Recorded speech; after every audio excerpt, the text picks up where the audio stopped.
কেন্দ্র ও রাজ্য সরকারের যে সমস্ত গুরুত্বপূর্ণ আপডেট ঘোষণা ও আপডেট খবরগুলি রয়েছে তার মধ্য থেকে বাছাই করা বেশ কিছু খবর রইল আপনাদের জন্য। চলুন বন্ধুরা, দেখে নেওয়া যাক এক নজরে আজকের খবরগুলি। বাইক ও গাড়ি সপ্তাহে 2বারের বেশি বের করা যাবে না, কড়া পদক্ষেপ পুলিশের। মহার্ঘ ভাতা নিয়ে আজ বড় সিদ্ধান্ত নেওয়ার পথে মোদী সরকার। সামাজিক দূরত্ব মানলে মদের দোকান খোলা যেতে পারে, মত স্বাস্থ্যমন্ত্রী। হাওড়া কলকাতার অবস্থা আরও বেগতিক। লকডাউনের পর ব্যাংকে নয়, পোস্ট অফিসে টাকা রাখুন, সবচেয়ে বেশি সুদ পাবেন। বাইরে বেরোলে এবার দেখাতে হবে কার্ড। রান্নার গ্যাসের মতো এবার বিদ্যুৎ ভর্তুকির টাকাও সরাসরি পৌঁছে যাবে গ্রাহকের অ্যাকাউন্টে।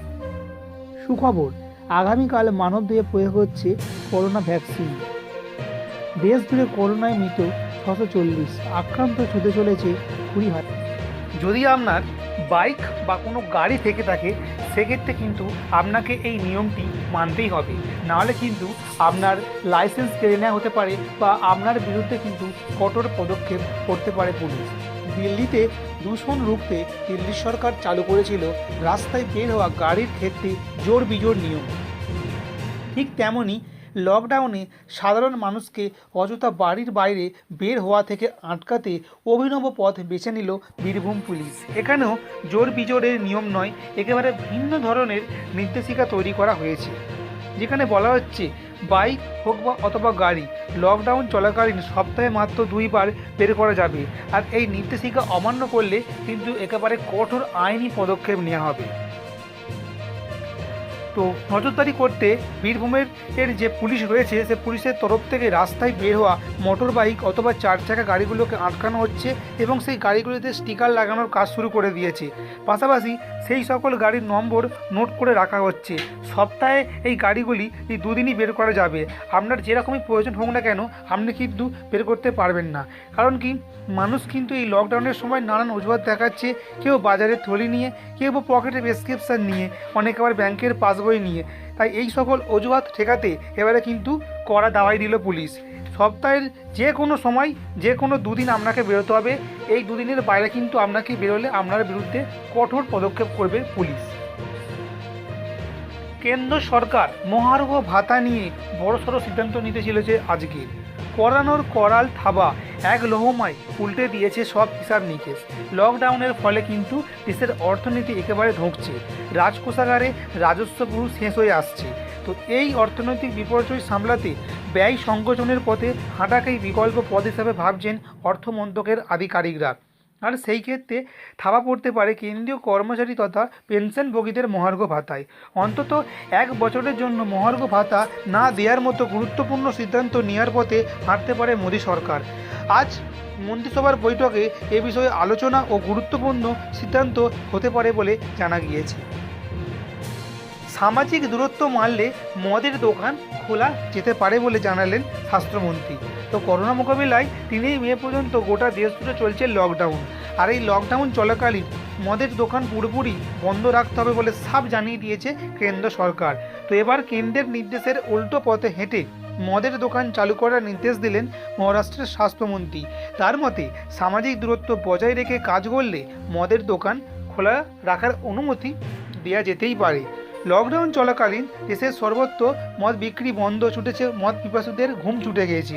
এমনকি মদ না পেয়ে একাধিক জায়গায় নানান ধরনের কাণ্ড ঘটেছে। কোথাও বা হোমিওপ্যাথি ওষুধ, কোথাও বা বার্নিশ খেয়ে মদের মৃত্যুর ঘটনা ঘটছে। তাই এই সমস্ত রোখার জন্য কিন্তু মদের দোকান খোলার পক্ষেই সায় দিয়েছে কেন্দ্রীয় স্বাস্থ্যমন্ত্রী। হাওড়া কলকাতার অবস্থা আরও বেগতিক। 54 জন নতুন করে করোনা আক্রান্তের সন্ধান মিলল রাজ্যে। এ পর্যন্ত রাজ্যে একদিনের আক্রান্তের সংখ্যা মিলকে যা সর্বোচ্চ। 3 চিকিৎসকের দিয়ে করোনার অস্তিত্ব মেলার পর এই 54 জনের তালিকাতেও রয়েছে অন্তত 8 জন চিকিৎসক। তো এই অবস্থার মধ্যে হাওড়া ও কলকাতায় কিন্তু করোনা আক্রান্তের সংখ্যা কিন্তু বেড়েই চলেছে। তাই একটা সরকারের তরফ থেকে নির্দেশিকা প্রকাশ করে স্পষ্ট বলে দেওয়া হয়েছে যে কড়া থেকে কড়া যাতে লকডাউন করা যায় এই হাওড়া ও কলকাতায়, তার জন্য কিন্তু প্রশাসনকে নির্দেশ দেওয়া হয়েছে। লকডাউনের পর ব্যাংকে নয়, আপনি যদি আপনার টাকা জমা রাখতে চান তাহলে অবশ্যই পোস্ট অফিসে রাখুন। পোস্ট অফিস কিন্তু আপনাকে ব্যাংকের থেকে বেশি সুদ দেবে। তো আপনার কাছে যদি টাকা থাকে এবং সেটা যদি আপনি ইনভেস্ট করতে চান, তাহলে অবশ্যই ওই ব্যাংকে নয়, পোস্ট অফিসের টাইম ডিপোজিট স্কিমে ইনভেস্ট করুন। তো এই পোস্ট অফিসের টাইম ডিপোজিট স্কিমে যদি ইনভেস্ট করেন, তো ব্যাংকের ফিক্সড ডিপোজিটের থেকে বেশি রিটার্ন পাওয়া যায়। দেশের সবচেয়ে বড় bank state bank of India 7 দিন থেকে 5 বছরের এফডিতে 6.4% সুদ দিচ্ছে। সেক্ষেত্রে ব্যাংক যদি আপনি পোস্ট অফিসে রাখেন, সেক্ষেত্রে আপনার সুদ মিলবে 5 বছরে 6 থেকে 7% পর্যন্ত সুদ মিলবে। তাই অবশ্যই যদি টাকা এমনি রাখতে চান, তাহলে অবশ্যই পোস্ট অফিসে টাকা রাখতে পারেন। বাইরে বেরোলে এবার থেকে দেখাতে হবে কার্ড। হ্যাঁ বন্ধুরা, কার্ড দেখালে তবে আপনি রাস্তায় চলতে পারবেন, তাও মাত্র সপ্তাহে 2 দিন, অন্যথা হলেই জবাবদিহি করতে হবে সংশ্লিষ্ট ব্যক্তিকে। এবার বাজার, হাট, ব্যাংক, পোস্ট অফিস, রেশন দোকানের সামনে অবাঞ্ছিত ভিড় বন্ধ করতে এবং রাস্তায় অকারণ ঘোরাঘুরিতে লাগাম পড়াতে কড়া পদক্ষেপ করল হাবড়া ব্লক প্রশাসন। এখন থেকে যে কোনো পরিবার থেকে যে কোনো একজন সপ্তাহে মাত্র 2 দিনই বাইরে বেরোতে পারবেন। এবং হাবড়া ব্লক প্রশাসন সূত্রে জানা গিয়েছে যে বিভিন্ন রকমের কার্ড করা হয়েছে, সেই কার্ডে পরিবারের একজনের সদস্যের নাম, ঠিকানা আর ফোন নম্বর লেখা থাকছে। কার্ডে উল্লেখ থাকছে ওই পরিবারের সদস্য সপ্তাহের কোন 2 দিন বাড়ির বাইরে বেরোতে পারবেন।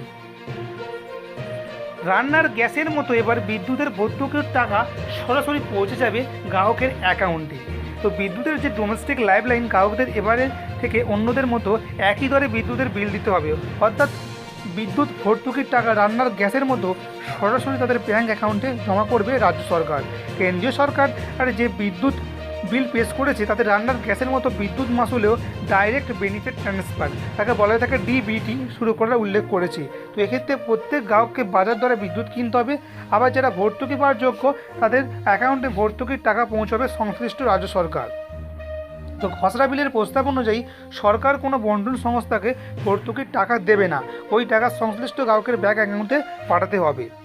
তা এর জন্য কিন্তু রান্নার গ্যাসে ডিবিটি চালুর সময় গ্রাহকদের যেমন ব্যাংক ও গ্যাসের ডিস্ট্রিবিউটরের অফিসে ফর্ম নিয়ে তা ভর্তি করে জমা দিতে হয়েছে, এবার থেকে ঠিক বিদ্যুৎ সংস্থার অফিস আর আপনার ব্যাংকের বইয়ের সঙ্গে কিন্তু একটা লিঙ্ক করতে হবে। সুখবর, মানবদেহে করোনা ভ্যাকসিন শীঘ্রই প্রয়োগ করা হচ্ছে। হ্যাঁ বন্ধুরা, অপেক্ষার অবসান, অবশেষে হাজির মহেন্দ্র কোণ। আগামীকাল অর্থাৎ বৃহস্পতিবার অক্সফোর্ড বিশ্ববিদ্যালয়ের বিজ্ঞানীদের তৈরি করোনা প্রতিষেধক টিকা মানবদেহে পরীক্ষামূলকভাবে প্রয়োগ করা হবে। মঙ্গলবার করোনা নিয়ে নিয়মিত সাংবাদিক সম্মেলনে এ খবরই জানিয়েছেন ব্রিটিশ স্বাস্থ্যমন্ত্রী ম্যাক হ্যাডনক। দেশ জুড়ে করোনায় মৃত 640, করোনা আক্রান্ত ছুটে চলেছে 20,000-এরও বেশি। দেশ জুড়ে কিন্তু মৃত্যু মিছিল অব্যাহত রয়েছে। করোনা ভাইরাসের জেরে কিন্তু একের পর এক মানুষের মৃত্যুর খবর যেরকম পাওয়া যাচ্ছে, সেরকম কিন্তু আক্রান্তের খবরও পাওয়া যাচ্ছে। মোট আক্রান্তদের মধ্যে অ্যাক্টিভ কেস রয়েছে 15,474টি, বাকিদের মধ্যে 3,870 জন সুস্থ হয়ে ফিরে গিয়েছেন।